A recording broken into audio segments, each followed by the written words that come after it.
رسول پاک علیہ السلام کی بارگاہ میں حاضر ہو کے ایک شخص نے کہا تھا حضور دل بڑا ڈاڈا ہو گیا، اور صحابہ محسوس کرتے تھے، صحابہ اس بیماری کو سمجھتے تھے، یا رسول اللہ دل سخت ہو گیا، کیا کروں؟ فرمایا کوئی یتیم ملے تو اس کے سر پہ ہاتھ پھیرا کر، اللہ تیرے دل کو نرمی عطا فرمائے۔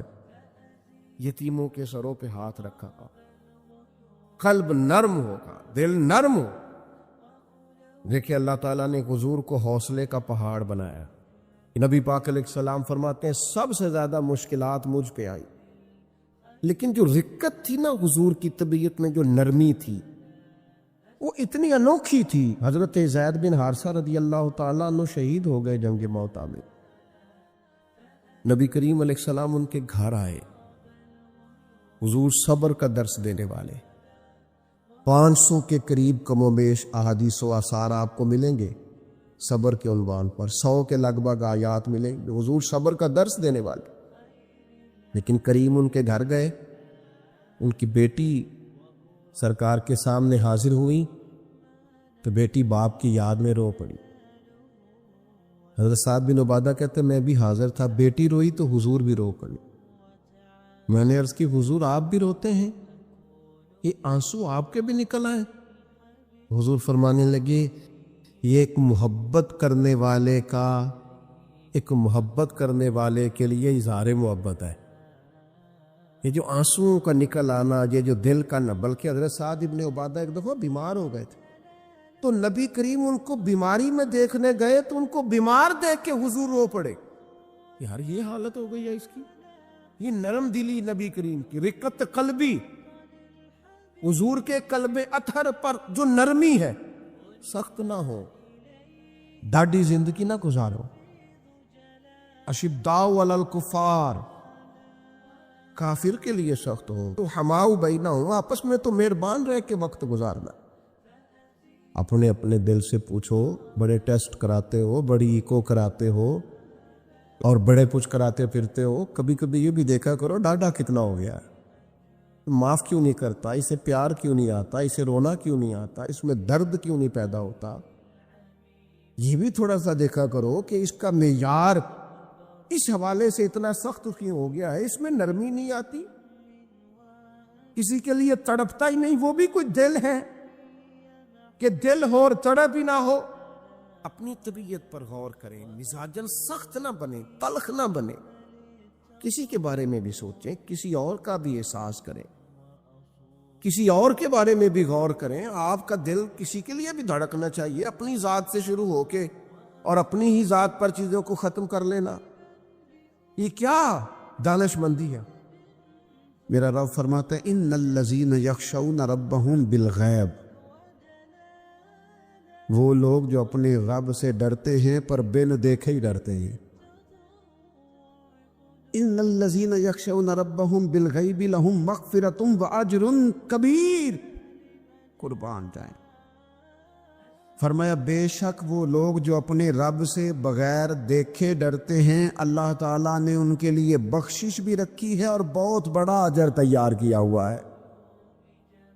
بغیر دیکھے، یہ جب بندے کو چیز نصیب ہوتی ہے نا کہ وہ اللہ تعالیٰ سے ڈرتا ہے، پھر وہ بندہ دانا ہو جاتا ہے، پھر وہ بندہ معاملہ فہم ہو جاتا ہے، وہ بندہ سمجھدار ہو جاتا ہے۔ قرآن مجید نے کہا یا ایھا الذین آمنوا ان تتقوا اللہ یجعل لکم فرقان۔ میرا دل کرتا ہے کہ امت مسلمہ اس آیت کو یاد کر لے۔ رب فرماتا ہے اے ایمان والو، اگر تم اللہ سے ڈرو گے نا تو اللہ تعالیٰ تمہیں حق اور باطل میں تمیز کرنے کی قوت عطا فرما دے گا۔ تم اپنے دل میں رب کو جواب دینے کا تصور پیدا کرو، اللہ تمہارے فیصلے درست کرا دے گا۔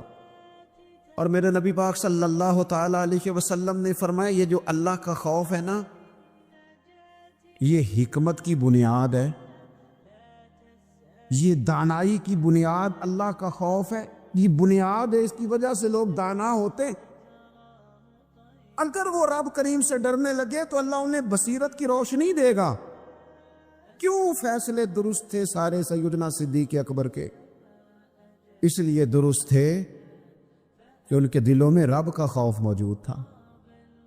بڑی فضیلتیں انہیں حاصل تھی، بڑی عظمتیں حاصل تھیں، لیکن کسی جگہ بھی کسی مقام پر بھی ان کے قدم لڑکھڑاتے کیوں نہیں تھے؟ بڑے انہوں نے بھی زندگی کے اندر تکلیفیں دیکھی، بڑے بوجھ دیکھے، بڑی دھوپ چھاؤں دیکھی، لیکن مضبوط کیوں رہے؟ حضرت سعد بن ربیع رضی اللہ تعالیٰ عنہ ایک جنگ میں شہید ہو گئے تھے، جنگ احد میں۔ تو ان کی بیٹی ایک دن آئی حضرت صدیق اکبر کے پاس، امیر المومنین کے پاس کسی کام سے، تو جناب سیدنا صدیق اکبر رضی اللہ تعالیٰ عنہ نے نہ چادر بچھا کے اس بیٹی کو بٹھایا، اور خود حضرت صدیق اکبر چادر سے نیچے بیٹھ گئے، خود زمین پہ ہیں، اسے آپ نے اعزاز کے ساتھ کپڑے پہ بٹھا رکھا ہے۔ حضرت عمر فاروق رضی اللہ تعالیٰ عنہ آئے اور آ کے عرض کرنے لگے، حضور یہ خاتون کون ہے، بیٹی کون ہے جس کو آپ نے اس قدر زیادہ فضیلت کی جگہ پہ بٹھایا ہے؟ تو حضرت صدیق اکبر رضی اللہ تعالیٰ عنہ فرمانے لگے کہ یہ اس شخص کی بیٹی ہے جو تم سے بھی افضل تھا، مجھ سے بھی افضل تھا۔ تو حضرت عمر فاروق رضی اللہ تعالیٰ عنہ عرض کرنے لگے، حضور ہم تو یہ سمجھتے ہیں کہ نبیوں کے بعد سب سے افضل آپ ہی ہیں، تو یہ جو آپ سے بھی افضل تھا اس کا کیا معنی ہے؟ حضرت صدیق اکبر فرمانے لگے، وہ لوگ کتنے افضل تھے جنہوں نے حضور کی موجودگی میں اپنی جان اپنی رب کی بارگاہ میں پیش کر دی۔ حضور کے مقدس ہاتھوں میں جن لوگوں کی روحیں پرواز کر گئیں وہ کتنے بڑے لوگ تھے۔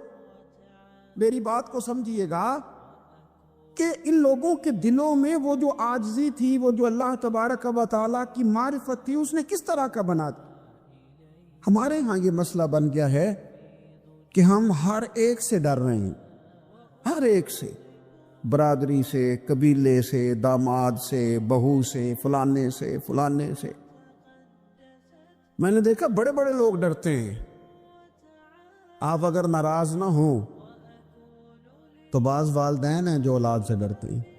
ہاں میں نے کچھ ایسے دنیا دار پیر دیکھے ہیں جو مریدوں سے ڈرتے ہیں، میں نے ایسے لیڈر دیکھے ہیں جو اپنی عوام سے ڈرتے ہیں۔ کیوں؟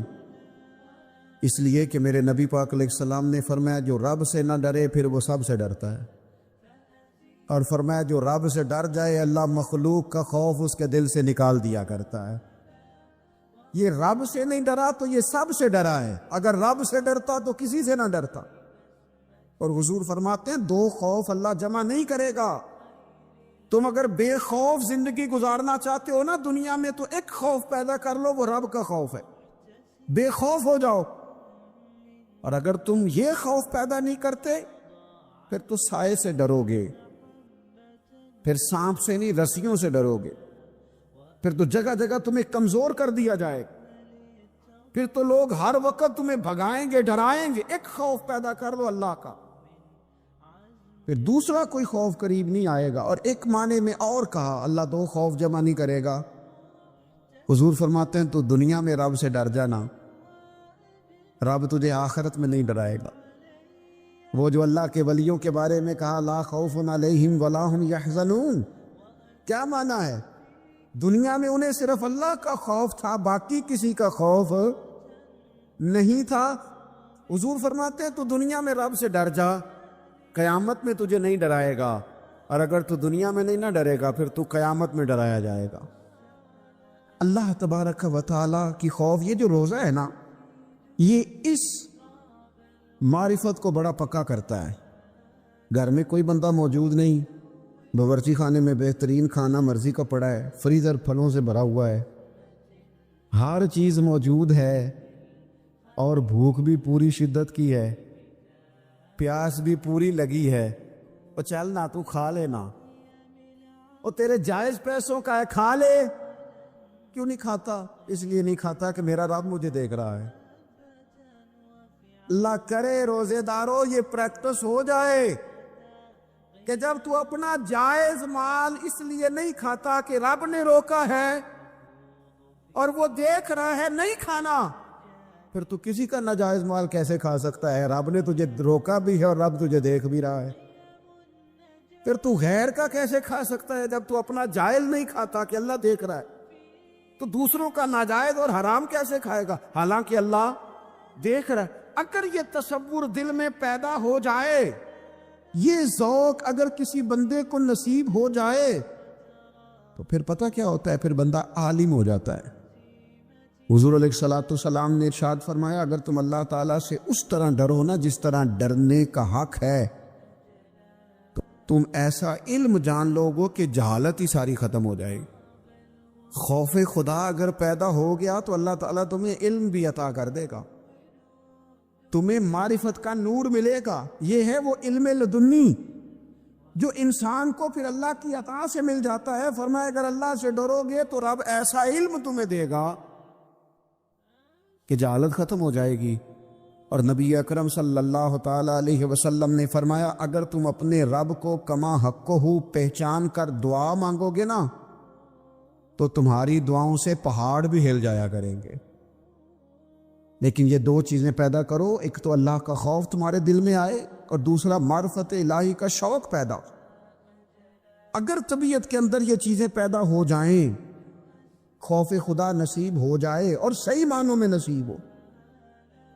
آج کل بڑا لوگ کہتے ہیں اللہ سے ڈر، پر دوسروں کو جب مال خرید رہے ہوتے ہیں پھر کہتے ہیں اللہ کا خوف کر، اور جب بیچ رہے ہوتے ہیں تو جب کسی کو پیغام دین دے رہے ہوتے ہیں تو کہتے ہیں اللہ کا خوف کر، اور جب تیرے تک بات پہنچتی ہے تو پھر معاملہ ختم ہو گیا۔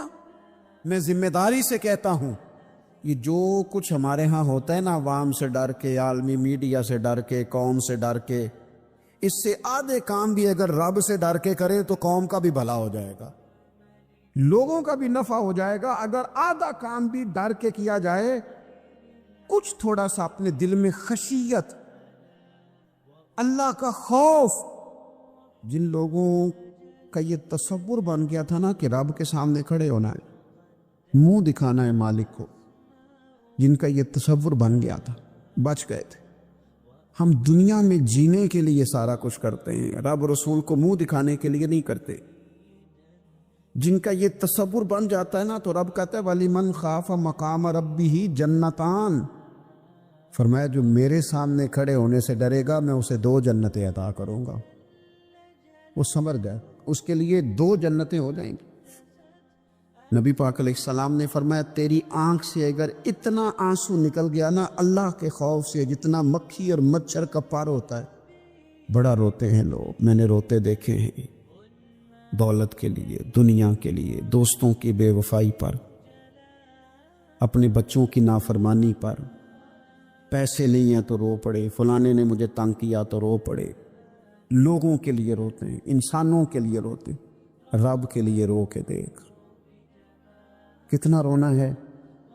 حضور فرمانے لگے جتنا مکھی اور مچھر کا پر ہوتا ہے نا، اگر اتنے آنسو رب کے خوف سے تیری آنکھ سے نکل گئے تو حضور فرماتے ہیں جس طرح بھینس کے تھنوں سے نکلا ہوا دودھ دوبارہ تھنوں میں نہیں نہ جاتا، اگر کوئی اتنا بھی رو پڑا جتنا مکھی اور مچھر کا پر ہوتا ہے تو اس بندے کو اللہ دوزخ میں داخل نہیں کرے گا۔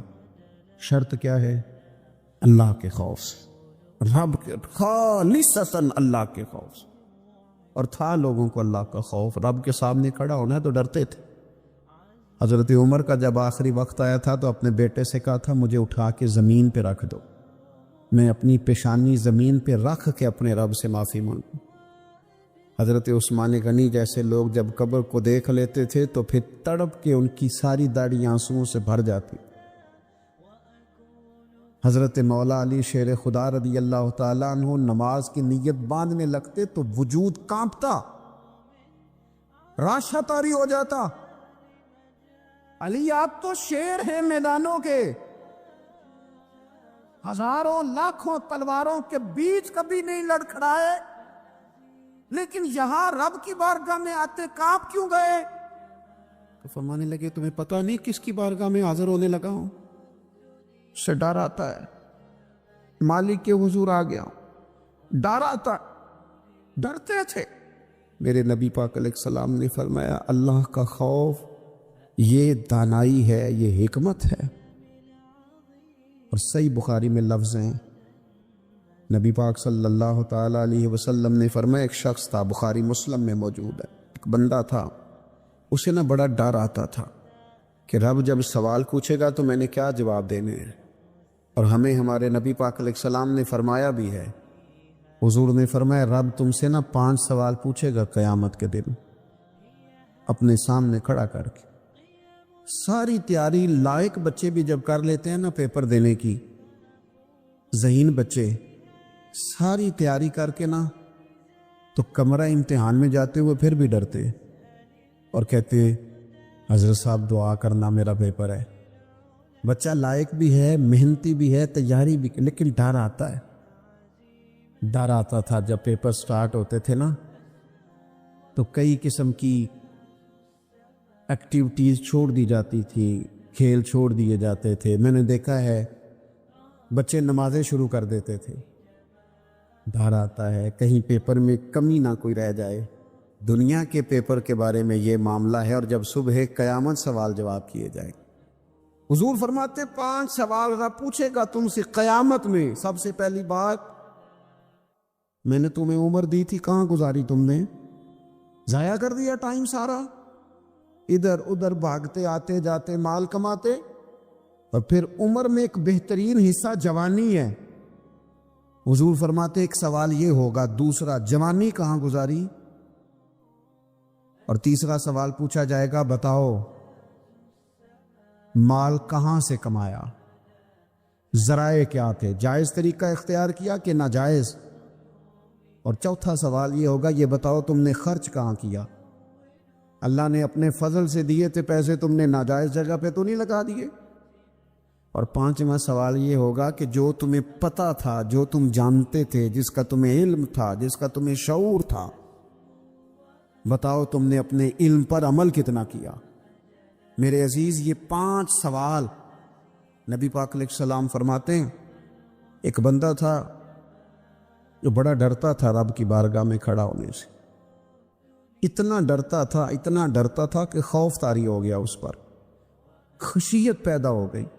اس نے اپنے بچوں سے کہا جب میں مر جاؤں یہ صحیح حدیث میں موجود ہے، جب میں مر جاؤں تو مجھے جلا دینا، اور پھر اگر میرے وجود کا کچھ حصہ بچ جائے تو اسے پیس دینا، پھر اسے ہوا میں اڑا دینا، مجھے ختم کر دینا. میں اپنے رب کی بارگاہ میں کھڑا ہو کے سوالوں کا جواب نہیں دے سکتا. پتہ تے سارا ہے سردار نو کیتیاں دا من لانم کے من دانب، جو اعمال کیے ہیں اس کی خبر تو ہے باقیوں کو شک ہے کہ اس میں گناہ کیا ہوگا، پر ہمیں اپنا تو پاک ہے پتہ تو سارا ہے کہا میں نہیں کھڑا ہو سکتا اس کے حضور، مجھے جلا دینا، میری راکھ بھی بہا دینا، اڑا دینا ہواؤں میں. نبی پاک علیہ السلام فرماتے بندہ تھا سچا، یہ کام اس نے کیا اللہ سے ڈر کے. کریم محبوب علیہ السلام فرمانے لگے اللہ تعالیٰ قیامت کے دن ذرات کو حکم دے گا کہ اس کے وجود کے ذرے جمع کرو. اس کا وجود جمع کیا جائے گا. جس رب نے پہلے بنایا ہے وہ دوبارہ بنانے پر بھی قادر ہے. اس کے ذرات کو جمع کر کے گوشت پوشت دے کے وجود دے کے کھڑا کر کے اللہ پوچھے گا بتا یہ کام کرنے کا تجھے کس نے کہا؟ عرض کرے گا مالک میں ڈر گیا تھا تیری بارگاہ میں کھڑا ہوں، سوالوں کے جواب دوں، یہ کام مشکل تھا، میں ڈر گیا. نبی پاک صلی اللہ تعالی علیہ وسلم فرمانے لگے رب فرمائے گا فرشتو کہ میرا بندہ سچ کہتا ہے، یہ واقعی مجھ سے ڈر گیا تھا، گواہ ہو جاؤ میں نے اس کے لیے جنت کا فیصلہ کر دیا. اپنی طبیعت میں، اپنے مزاج میں. اور یہ خوف خدا گھر سے شروع کریں. بیوی سے گفتگو کرتے بھی اللہ سے ڈریں، ماں باپ کے حقوق ادا کرتے بھی اللہ سے ڈریں. اگر اللہ نے آپ کو وسعت دی ہے، بہن بھائی کمزور رہ گئے ہیں تو اللہ سے ڈریں اس مسئلے میں. اگر اللہ تعالیٰ نے آپ کو کسی شخص کے اوپر حاکم بنایا ہے، کوئی آپ کا ملازم ہے، کسی شخص کو آپ کے پاس ڈیوٹی کرنا پڑتی ہے تو اس کے بارے میں اللہ سے ڈریں.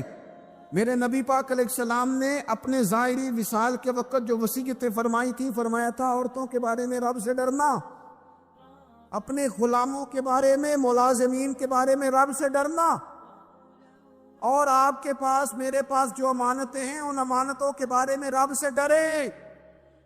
اور ہمارے پاس جو دین کی امانت آئی ہے، ہمیں جو نبی پاک کا امتی بنایا گیا ہے، ہمیں جو کہا گیا ہے کہ تم رسول اللہ صلی اللہ علیہ وسلم کے اعلیٰ اخلاق پہ عمل کرنا، تو ڈرو نا اس بات سے. اتنے عظیم رسول کے امتی ہو کر ہمارے حالات کیا ہیں، ہماری کیفیات کیا ہیں؟ آپ یقین کریں، زندگی گزر گئی لوگوں کی روتے پر دنیا داری کے لیے، گھر کے حالات کے لیے، اپنی عزت کے لیے. کاش کبھی رب کے لیے بھی روئے ہوتے، کبھی اس کے خوف میں روئے ہوتے. نبی پاک علیہ السلام کے صحابہ پر نہ خوف طاری تھا اللہ کا، اور وہ خوف غلبہ کرتا تھا، باتوں میں نہیں، تقریروں میں نہیں، نشستن گفتن برخاستن نہیں، لوگوں کو دکھانے بتانے کے لیے نہیں، اپنے دنیاوی معاملات کو بہتر کرنے کے لیے نہیں، بلکہ رب کا خوف ان لوگوں پر طاری ہوتا تھا.